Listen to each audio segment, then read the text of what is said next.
Hi everyone, welcome to Lavanya foods and fashion. ఈరోజు మన snack item వచ్చేసి ఆలు బోండా. ఇది బయట క్రిస్పీగాను లోపల సాఫ్టీగాను ఉంటుంది. దీన్ని ఎలా తయారు చేయాలో ఈ వీడియోలో చూసేద్దాం. ముందు 1 కప్పు శనగపిండి వేసుకోవాలి అండ్ 1/2 కప్పు వరిపిండి వేసుకోవాలి. పిండి వేయడం వల్ల బోండా లేయర్ అనేది క్రిస్పీగా వస్తుంది. మీకు కావాలంటే స్కిప్ చేసుకోవచ్చు. అండ్ రుచికి సరిపడినంత సాల్ట్, 1 టేబుల్ స్పూన్ కారం, 1/2 టేబుల్ స్పూన్ పసుపు వేసుకోవాలి. పసుపు కారం వేయడం వల్ల బోండం అనేది కలర్ఫుల్గా వస్తుంది.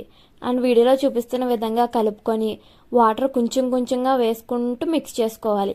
మరీ పల్చగా కాకుండా మరీ గట్టిగా కాకుండా వీడియోలో చూపిస్తున్న విధంగా మిక్స్ చేసుకోవాలి. ఇలా మిక్స్ చేసుకొని 10 మినిట్స్ పక్కన పెట్టుకోవాలి. స్టవ్ వెలిగించి ప్యాన్ పెట్టుకొని 2 టేబుల్ స్పూన్ ఆయిల్, 2 చిన్నగా తరిగి పెట్టుకున్న ఉల్లిపాయ, కొంచెం కరివేపాకు, 2 చిన్నగా తరిగి పెట్టుకున్న పచ్చిమిర్చి, కొంచెం సాల్ట్ వేసుకొని వీడియోలో చూపిస్తున్న విధంగా కలుపుకోవాలి. 1 టేబుల్ స్పూన్ అల్లం వెల్లుల్లి పేస్ట్, పసుపు, 1 టేబుల్ స్పూన్ కారం, 1/2 టీ స్పూన్ ధనియాల పొడి, 1/2 టీ స్పూన్ జీలకర్ర పొడి వేసుకొని కలుపుకోవాలి.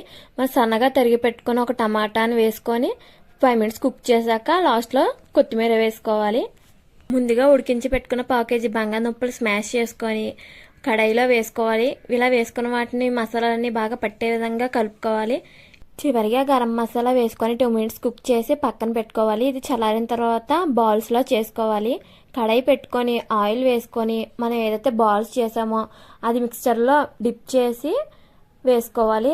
మరి మీ కడాయి సైజుని బట్టి బోండాలు అనేవి వేసుకోవచ్చు. ఇలా వేసుకున్న వాటిని 2 సైడ్స్ టర్న్ చేసుకొని కుక్ చేసుకోవాలి. ఇలా బ్రౌన్ కలర్ వచ్చిన తర్వాత ప్లేట్లో సర్వ్ చేసుకుంటే మన యమ్మీ ఆలు బోండం అనేది రెడీ అయిపోతుంది. నచ్చితే కనుక please like and subscribe my YouTube channel.